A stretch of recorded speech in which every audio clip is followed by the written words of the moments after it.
यः परमं तपः।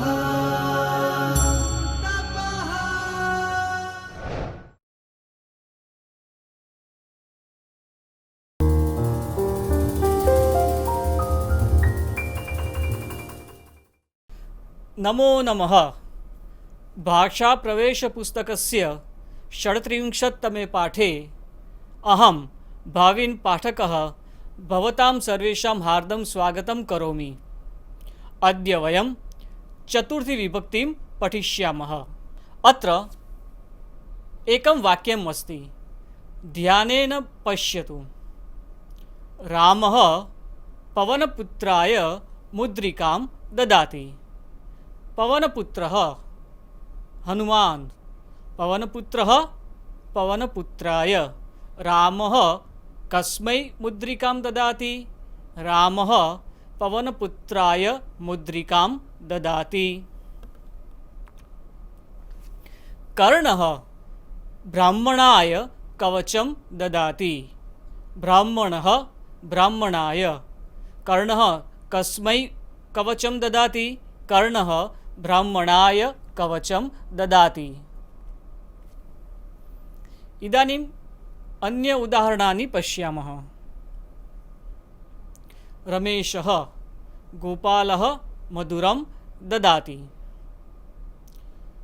ऐसा कहते हैं दानार्थे चतुर्थी। जिसको हम कुछ देते हैं तो जिसको देते हैं उस व्यक्ति या वस्तु के लिए चतुर्थी विभक्ति का प्रयोग किया जाता है। गोपालः रमेशः ददाति। रमेशः कस्मै ददाति? स्वीकर्ता कः? गोपालः।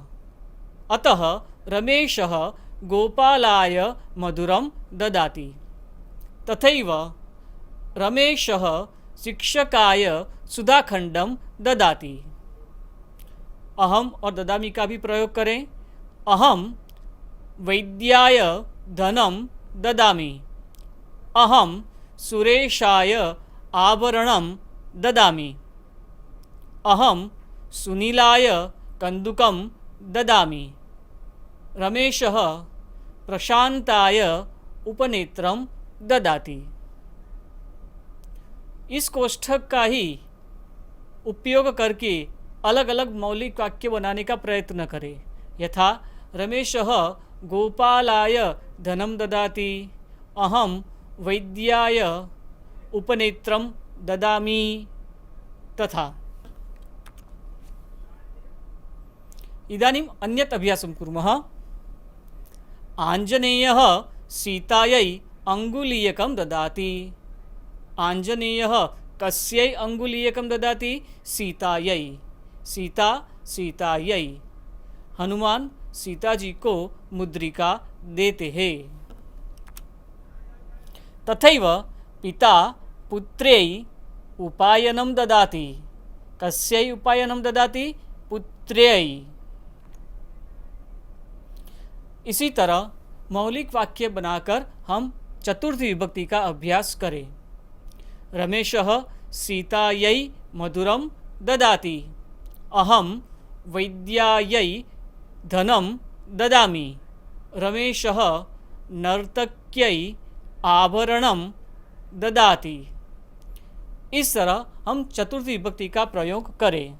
चित्राणि एतानि ध्यानेन पश्यन्तु पठन्तु च।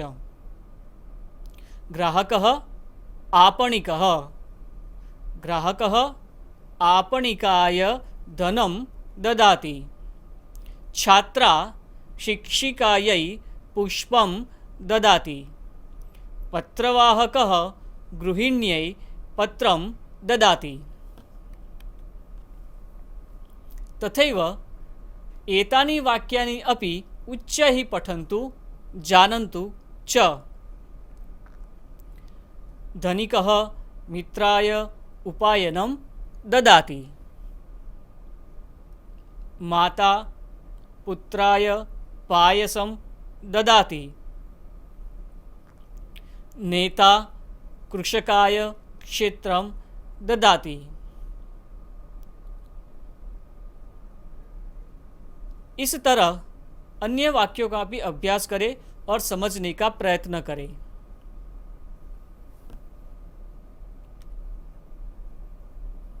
अधुना इदं चित्रं पश्यतु। पितामहः कस्मै किं ददाति इति वयं पठामः। पितामहः जनकाय प्रसादं ददाति। पितामहः कस्मै प्रसादं ददाति? पितामहः जनकाय प्रसादं ददाति। जनकः जनन्यै किं ददाति? जननी अग्रजायै किं ददाति? अग्रजा अनुजायै किं ददाति? अनुजः पितामह्यै किं ददाति? पितामही पितामहाय किं ददाति? इति वयं स्वयमेव चिन्तयामः, वाक्यानि रचयामः च। यथा अत्र उदाहरणानि दत्तानि सन्ति तथा।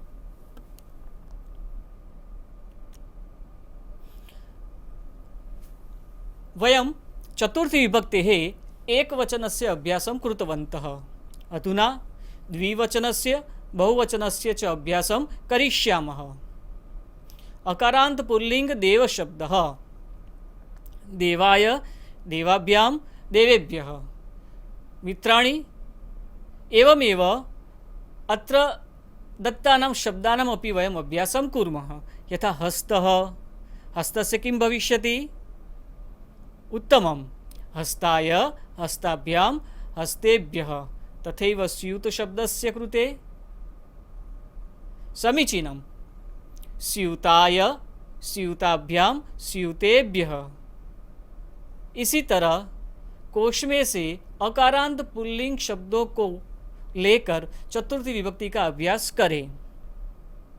अकारांत नपुंसकलिंग वन शब्दः। वनाय, वनाभ्यां, वनेभ्यः। तथैव गृह शब्दस्य कृते गृहाय, गृहाभ्यां, गृहेभ्यः। ह्रस्व इकारांत पुल्लिंग कवि शब्दः।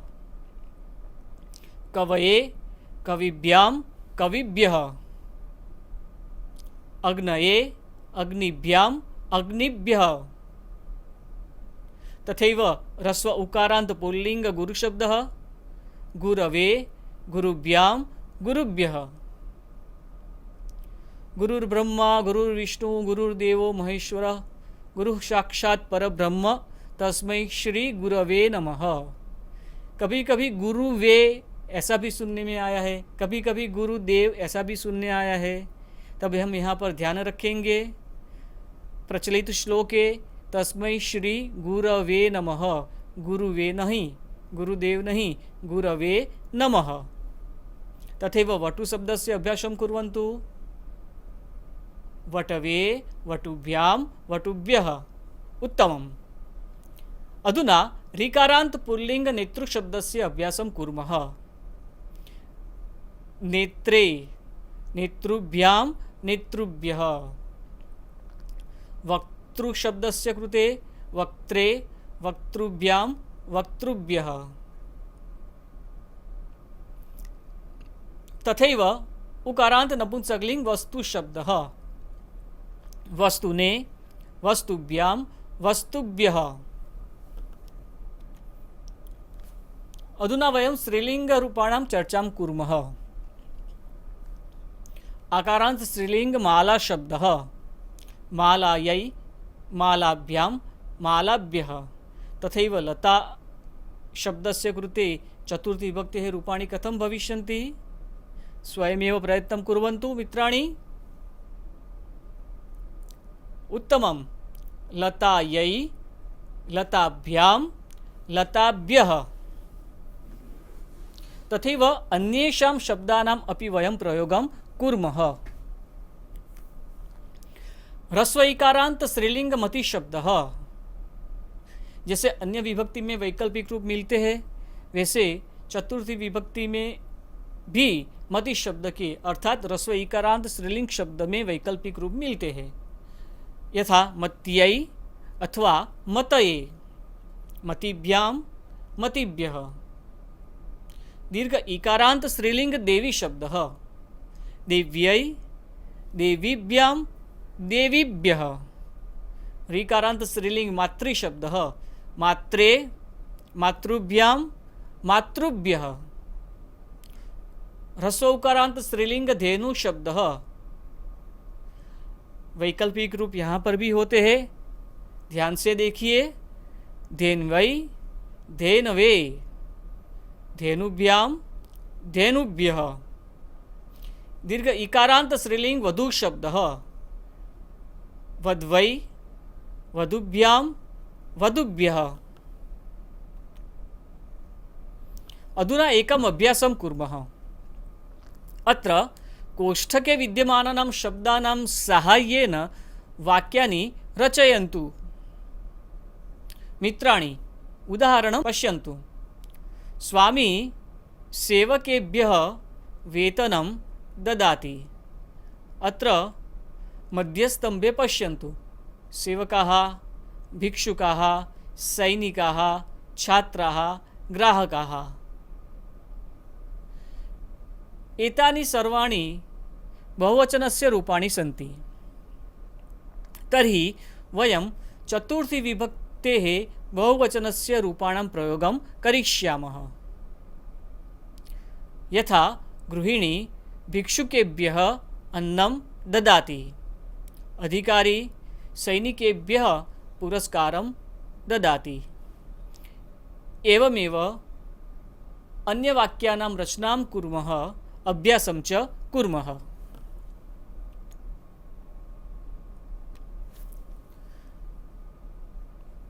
एतस्मिन् अभ्यासे एकवचनस्य बहुवचनस्य च अभ्यासः अस्ति। राष्ट्रपतिः केभ्यः पुरस्कारं ददाति इति अस्माभिः लेखनीयम् अस्ति। उदाहरणं पश्यन्तु। राष्ट्रपतिः वैज्ञानिकाय पुरस्कारं ददाति। एकः वैज्ञानिकः, तर्हि वैज्ञानिकाय। राष्ट्रपतिः अनेकेभ्यः वैज्ञानिकेभ्यः पुरस्कारं ददाति। एकः वैज्ञानिकः नास्ति, द्वौ वैज्ञानिकौ न स्तः, परन्तु अनेके वैज्ञानिकाः सन्ति। अतः चतुर्थी विभक्ति बहुवचनम्। अतः वैज्ञानिकेभ्यः। तथैव पंडिताय पंडितेभ्यः, बालिकायै बालिकाभ्यः, गायिकायै गायिकाभ्यः। एवमेव अत्र अभ्यासं कुर्वन्तु, उच्चैः वदन्तु च।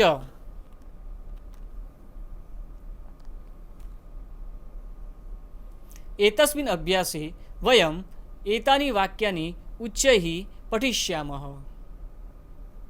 नेता प्रतिनिधये उपायनं ददाति। प्रतिनिधये इति चतुर्थी विभक्तेः रूपम् अस्ति। एतस्य मूलशब्दः अस्ति प्रतिनिधि। तथैव गुरुः वटवे आशीषं ददाति। वटवे वटुशब्दस्य चतुर्थी विभक्तेः रूपम् अस्ति। मित्राणि, एतस्मिन् अभ्यासे वयम् एतानि वाक्यानि उच्चैः पठिष्यामः। एकः प्रतिनिधिः अस्ति। नेता प्रतिनिधये उपायनं ददाति। नेता कस्मै उपायनं ददाति? नेता प्रतिनिधये उपायनं ददाति। तथैव वटुः, एकः वटुः अस्ति। गुरुः वटवे आशीषं ददाति। गुरुः कस्मै आशीषं ददाति? गुरुः वटवे आशीषं ददाति। पुल्लिंग में प्रश्न करने के लिए एक वचन में कस्मै और स्त्रीलिंग में एक वचन में कस्यै का प्रयोग हम करते हैं। इसी तरह अन्य वाक्यों में भी मूल शब्द और चतुर्थी विभक्ति का हम अभ्यास करें। छात्राः एतस्य कोष्ठकस्य सहाय्येन वाक्यानि रचयन्तु। यहाँ पर हमें चतुर्थी विभक्ति एक वचन का तथा बहुवचन का अभ्यास करना है। अंतिम स्तंभ में दिए गए शब्दों को यथा योग्य प्रयोग करके अधिकाधिक वाक्य की रचना भी हम कर सकते हैं। यथा नेता कवये रांकवाणी ददाति। नेता कवये पानीयं ददाति। नेता कवये धनं ददाति। इसी तरह बहुवचन में भी अभ्यास करें। यथा नेता कविभ्यः रांकवाणी ददाति। नेता कविभ्यः पानीयं ददाति, नेता कविभ्यः वस्त्राणि ददाति, भवान् कवये पुरस्कारं ददाति, अधिकारी कविभ्यः उपायनानि ददाति। इस कोष्ठक का प्रयोग करके हम अनेक वाक्यों की रचना कर सकते हैं। तो चलो चतुर्थ विभक्ति का इस तरह से अभ्यास करें।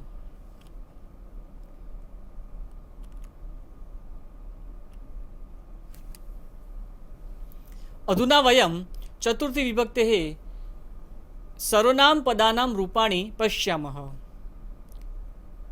एतत् सर्वनाम्नः पुल्लिङ्गे नपुंसकलिङ्गे च एतस्मै एताभ्याम् एतेभ्यः, स्त्रीलिङ्गे एतस्यै एताभ्याम् एताभ्यः।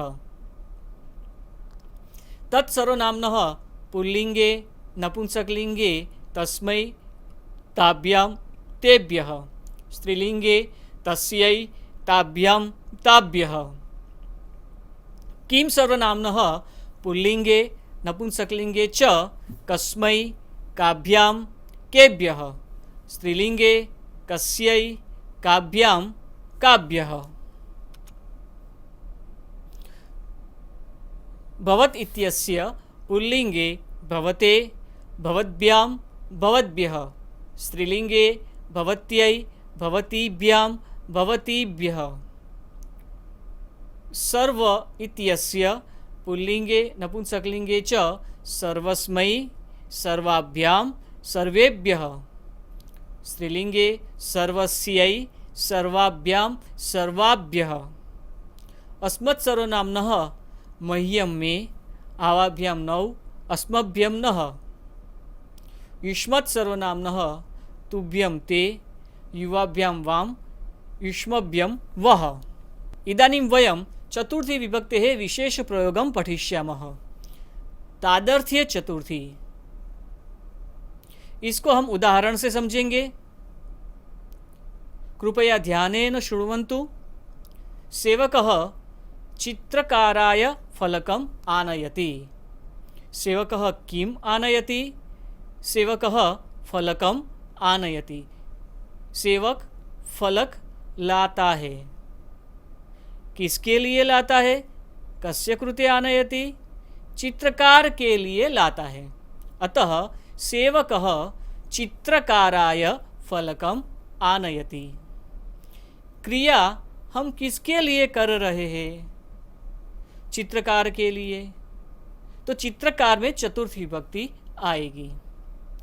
तथैव सेवकः भवान् पुष्पाणि आनयति। सेवक पुष्प लाता है। किसके लिए? आपके लिए। तो भवान अर्थात भवत् शब्द से चतुर्थी विभक्ति एकवचन। अतः सेवकः भवते पुष्पाणि आनयति। तथैव सेवकः पत्न्यै मिष्टान्नम् आनयति। इसी तरह हम आगे अभ्यास करेंगे। क्रीणाति क्रियापद से हम समझेंगे। युवकः कार्यालयाय संगणकं क्रीणाति। क्रीणाति अर्थात खरीदना। युवक संगणक कंप्यूटर खरीदता है। किसके लिए खरीदता है? कार्यालय के लिए खरीदता है। कार्यालयस्य कृते। अतः कार्यालयाय संगणकम् आनयति। युवकः भवन्तः यानं क्रीणाति। भवन्तः अर्थात आप सब।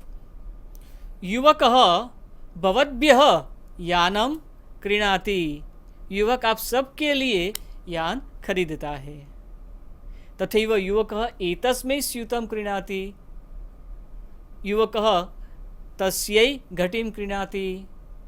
इस तरह हम विविध क्रियापदों का प्रयोग करके तादर्थे चतुर्थी ऐसे विशेष प्रयोग का हम अभ्यास करें। नमः योगे चतुर्थी। प्रतिदिन पूजा पाठ के समय हम नमः शब्द का प्रयोग बार बार करते हैं। नमः के साथ हमेशा चतुर्थी विभक्ति होती है, जिसको हम नमस्कार कर रहे हैं उसको। यथा शिवाय नमः, ओम नमः शिवाय, सीतायै नमः, लक्ष्म्यै नमः, विष्णवे नमः, ओम नमो भगवते वासुदेवाय। तथैव अभ्यासं कुर्मः। कविः कवये नमः, हरये नमः, वृक्षये नमः, अतिथये नमः, महोदयः महोदयाय नमः, गणेशाय नमः, शिवाय नमः, गुरुः गुरवे नमः, तस्मै श्री गुरवे नमः, भानवे नमः, विष्णवे नमः। तथैव सरस्वती सरस्वत्यै नमः, जन्मभूमिः जन्मभूमये नमः, भवान् भवते नमः, आपको नमस्कार। शारदा विद्या देवी शारदा, तो विद्या देव्यै शारदायै नमः। कुलपतये नमः, मात्रे नमः। परंतु यहाँ पर हमें ध्यान देना है, नमः ऐसे शब्द का प्रयोग हुआ है तभी हम जिसको नमस्कार करते हैं उसकी चतुर्थी विभक्ति आएगी। परंतु यदि नम धातु का लकार में प्रयोग किया गया है, जैसे नमति, अनमत, नमतु, वहाँ पर चतुर्थी विभक्ति का प्रयोग नहीं होगा। नमस्करोमि ऐसे क्रियापदों में भी चतुर्थी विभक्ति का प्रयोग नहीं होगा, परंतु द्वितीय विभक्ति का प्रयोग होगा।